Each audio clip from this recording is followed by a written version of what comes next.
Project planning और project scheduling के अंदर क्या फर्क है। आज की इस वीडियो के अंदर मैं आपको डिटेल के अंदर इन चीजों के बारे में बताने जा रहा हूं। Well, my name is engineer Waqas Ahmed and I have been working since last 15 years, जिसमें से तकरीबन 12 साल मैंने गल्फ रीजन के अंदर सर्व किया, ऑयल एंड गैस प्रोजेक्ट्स पे, कंस्ट्रक्शन प्रोजेक्ट्स पे।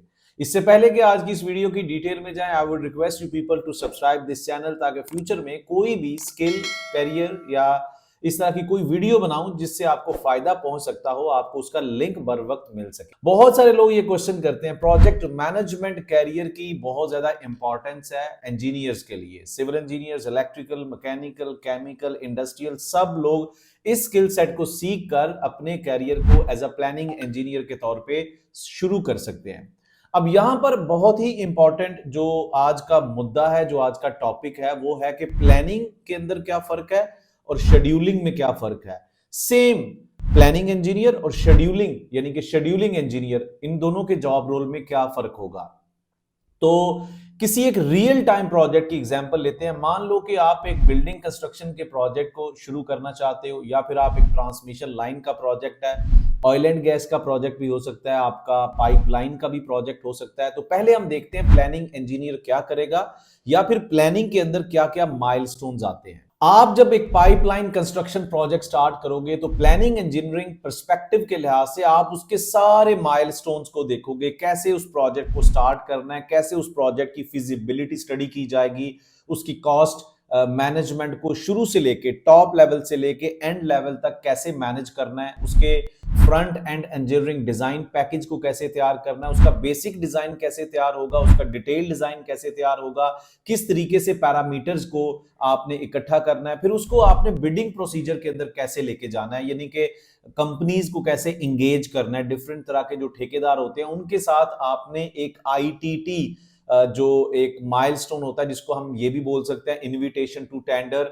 मान लो कि प्लानिंग इंजीनियरिंग के अंदर आपकी पूरी स्ट्रैटेजी नजर आ रही होती है, आप पूरी एक प्लानिंग का मतलब ही स्ट्रैटेजी तैयार करना है, यानी कि आप पूरी स्ट्रैटेजी के साथ जाते हो, आप हर एक माइलस्टोन के ऊपर फोकस करते हो और इन सारी चीजों को, जैसे कि आपके पूरे प्रोजेक्ट में जो पाइपलाइन का प्रोजेक्ट है, जैसे मैं अभी बता रहा हूं कि उसकी डिजाइनिंग कैसे होगी, उसकी डिजाइनिंग से आपने मटेरियल को टेक ऑफ करना है और प्रोक्योरमेंट कैसे करेंगे। प्रोक्योरमेंट का मतलब ये होता है कि आपके प्रोजेक्ट को आपने जब एग्जीक्यूट करना है तो वहां पे आपको मैन पावर चाहिए, मटेरियल चाहिए, मशीनरी चाहिए। तो डिफरेंट सप्लायर से, डिफरेंट वेंडर से आपने उन रिसोर्सेज को कैसे एक्वायर करना है, किस तरीके से आपको किस क्वालिटी के लोग चाहिए, किस क्वालिटी का मटेरियल चाहिए। तो ये सब आपकी स्ट्रैटेजी या फिर आपकी प्लानिंग के अंदर आता है। प्रोक्योरमेंट के साथ साथ फिर आपने अपने माइलस्टोन्स को देखना होता है कि मुझे अपना प्रोजेक्ट साइट के ऊपर कंस्ट्रक्शन कब स्टार्ट करनी है, मुझे डिजाइनिंग का माइलस्टोन कब कंप्लीट करना है, प्रोक्योरमेंट कब होनी चाहिए, ताकि मेरी कंस्ट्रक्शन जो स्ट्रैटेजी है वो डिस्टर्ब ना हो। मुझे पाइपलाइन के अंदर ट्रेंचिंग करनी है, पाइप की फैब्रिकेशन करनी है, पाइपिंग की वेल्डिंग करनी है। तो ये जितने भी माइलस्टोन्स है, ये मेरी प्रोक्योरमेंट फेज के साथ अलाइन करें। ऐसा ना हो कि मेरी पाइपलाइन रेडी है लेकिन साइट के ऊपर मेरा जो ट्रेंचिंग का काम है वो पेंडिंग है, जिसकी वजह से मेरा प्रोजेक्ट डिले हो सकता है। और प्रोजेक्ट डिले होने की वजह से मेरे बहुत सारे रिसोर्सेज, जिनका मैं अपनी जेब से पैसा पे कर रहा हूं, रेंट का या जो भी उनकी मुझे कॉस्ट पड़ रही है, या जो भी मटेरियल पड़ा है वो स्टॉक के अंदर, उसको कोई मसला हो सकता है। सो इन सारी चीजों को मद्देनजर रख के एक अलाइंड स्ट्रैटेजी बनाई जाती है, जिसको हम प्लानिंग कहते हैं। और प्लानिंग के अंदर आपकी सारी चीजें आती है। आपने काम कितना करना है, आपने इस काम के ऊपर पैसा कितना खर्च करना है, जिसको हम बोलेंगे स्कोप मैनेजमेंट, कॉस्ट के हवाले से कॉस्ट मैनेजमेंट, कितने टाइम के अंदर करना है टाइम मैनेजमेंट, कौन कौन से लोग इस काम को करेंगे रिसोर्स मैनेजमेंट, मटेरियल कैसे एक्वायर करेंगे that would be called procurement management, quality कौन सी आपको रखनी है काम की, work done quality, test conduct करेंगे, क्वालिटी अश्योरेंस, क्वालिटी कंट्रोल, तो क्वालिटी मैनेजमेंट। रिस्क कौन कौन से आ सकते हैं आपके प्रोजेक्ट में, there might be a rainy season, there might be unknown issues, जिसका आपको बिल्कुल शुरू से ही पता नहीं हो सकता कि यार ये भी हो सकता है, इसको हम बोलते हैं रिस्क। तो इस तरह की मिटिगेशन प्लान्स बनाना कि अगर ये हो गया तो उसके लिए हमें क्या स्ट्रैटेजी अपनानी पड़ेगी। प्लान ए तो ठीक है, लेकिन प्लान बी क्या होना चाहिए, ताकि हम प्रोजेक्ट के अंदर इस तरह की सिचुएशन अगर फेस करते हैं तो कैसे हम उसको हैंडल कर सकते हैं। फिर इसके साथ साथ आपने अपने पूरे प्रोजेक्ट के ऊपर जो भी लोग काम कर रहे हैं, आपका प्रोजेक्ट मैनेजर है, कंसल्टेंट है, क्लाइंट है, साइट के लोग हैं, आपके प्रोजेक्ट कोऑर्डिनेटर्स हैं, आपके सुपरवाइजर्स हैं, आपका साइट का स्टाफ भी है। तो इन लोगों के साथ आपने कैसे कोऑर्डिनेट करना है, कम्युनिकेट करना है, डिफरेंट तरह की जो एक वर्क डन रिपोर्ट है, एक कल काम क्या होगा उसकी रिपोर्ट है, वो कैसे उन लोगों तक पहुंचानी है, फिर उनसे डाटा कैसे कलेक्ट करके एक प्रोग्रेस रिपोर्ट बनेगी। उस प्रोग्रेस रिपोर्ट की बिना पर आप डिसाइड करेंगे कि आपके प्रोजेक्ट में किन डिसीजंस की जरूरत है, क्या आपका प्रोजेक्ट सही चल रहा है या नहीं सही चल रहा। यहां पे हम अर्न्ड वैल्यू मैनेजमेंट का तज़किरा करते हैं। It's a project management technique and integral part of planning control, जो कि आपको ये इवैल्यूएट करने में मदद देती है कि आपका प्रोजेक्ट टाइम और पैसों के लिहाज से, यानी कि टाइम और कॉस्ट के लिहाज से कितना अच्छा चल रहा है, राइट। सो ये सारी चीजें आपकी प्लानिंग में आती हैं। अब दूसरी तरफ हम चलते हैं schedule management. Schedule management is itself a सब कंपोनेंट ऑफ प्लानिंग। आप अगर शेड्यूल मैनेजमेंट की बात करें तो इसमें आप ज्यादातर फोकस करते हैं कि आपके प्रोजेक्ट की शेड्यूलिंग के ऊपर, यानी कि आपके प्रोजेक्ट की जो काम है वो तो प्लानिंग में आ गया, स्कोप मैनेजमेंट में आ गया, बट शेड्यूल मैनेजमेंट के अंदर क्या आएगा कि उसकी सीक्वेंस कैसी रहेगी, कंस्ट्रक्शन मेथोडोलॉजी क्या है, उसकी डिपेंडेंसी मॉडल। इसको मैं इस तरीके से समझाऊंगा कि आपके प्रोजेक्ट है लेट्स से बिल्डिंग का, तो आप यहाँ पे फाउंडेशन बना रहे हो, तो फाउंडेशन के बाद आपके कॉलम्स बनेंगे, कॉलम्स के बाद आपकी बीम्स बनेंगे, बीम्स के बाद आपका टॉप स्लैब बनेगा, उसके बाद आपका एमईपी का काम है। So this is very simply explaining itself about the dependency कि मेरी फाउंडेशन के बाद मुझे कॉलम्स बनाने हैं, so there must be a dependency. Columns are depending on the completion of foundation structure, substructure, right? So ये एक डिपेंडेंसी मॉडल है जिसको हम शेड्यूलिंग के अंदर लेके आएंगे।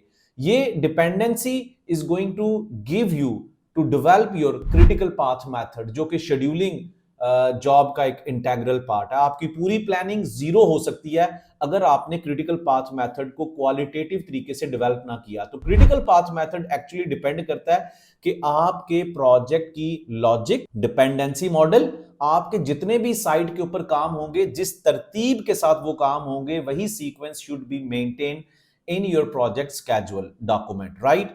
And the second important thing is resource analysis, कि आपको टाइम कितना चाहिए। अगर कोई काम है एक्सकवेशन का, तो मेरे पास कितने रिसोर्सेज हैं, वो तो प्लानिंग का हिस्सा है ना resources, but on the basis of resource availability I need to calculate how much time this certain activity is going to take. Excavation की एक्टिविटी है, मुझे 3000 क्यूबिक मीटर का काम करना है, सो मेरे पास एक एक्सकवेटर है, उसकी कैपेसिटी है 10 क्यूबिक मीटर, एक घंटे में काम करने की कैपेसिटी है। So I can easily calculate कि टोटल वर्क को मैं डिवाइड कर दूंगा उस प्रोडक्टिविटी के साथ, and I can find the man hours I required to do my site staff, या जो भी मेरा जो डायरेक्ट मेरी लेबर है वो इतने घंटे काम करेगी एज अ टीम, तो मेरा ये काम इतने दिन में कंप्लीट हो सकता है। सो ये सेकंड इंपॉर्टेंट पैरामीटर है शेड्यूल मैनेजमेंट के अंदर, ड्यूरेशन असाइनमेंट, जो कि अल्टीमेटली आएगी तो प्लानिंग से ही, बट इट इज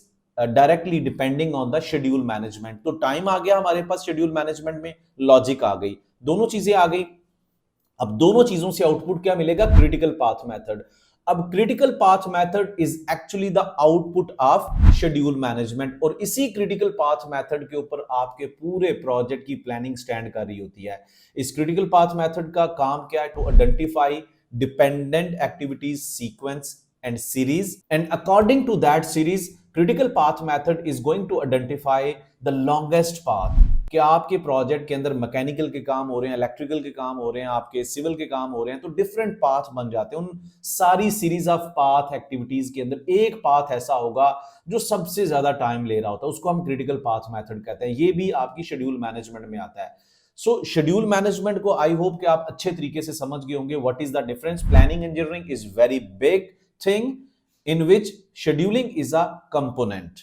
प्लानिंग के अंदर आप ये डिस्कस करते हो कि हमें क्या करना है, कैसे करना है। It is actually going to discuss what and how, whereas schedule management is going to define when to do these things with what kind of logics. Planning engineering या planning engineer is going to define about scope management, resource management, cost management and risk management, whereas schedule management is going to define itself के time कितना लगेगा, sequence क्या है, logic क्या है और critical path method की terminologies को किस तरीके से utilize करना है, एक strategy को implement कैसे करना है with respect to available logic which will be followed on the site area. Planning engineer का ज्यादा फोकस होता है आपके प्रिलिमिनरी डॉक्यूमेंटेशन के ऊपर, आपकी फीड डॉक्यूमेंटेशन आ जाती है, आपकी फिजिबिलिटी है, आपके बीओक्यूज हैं, आपके बीओएम है, और on the basis of all these things you are going to develop your WBS which is going to be part of your work breakdown structure, resource management plan, material requirement plan, procurement plan as well, right? So planning is going to deal with this thing like ये जितना भी मैंने documentation का नाम लिया और outputs भी मैंने बता दी, WBS है, स्कोप प्लान है, रिसोर्सेज है। whereas schedule management is going to deal with जो यहाँ पे रिक्वायरमेंट्स चाहिए होती हैं, इनपुट डॉक्यूमेंट्स होते हैं, प्रोडक्टिविटी प्लान है जो आपकी रिसोर्स रिक्वायरमेंट को भी शो करेगा और आपकी प्रोडक्टिविटी को भी, और द लॉजिक अगेन कौन सा प्रीडिसेसर होगा, कौन सा सक्सेसर होगा, and ultimately you are going to use a software which is called Primavera P6, Microsoft project भी यूज कर सकते हैं।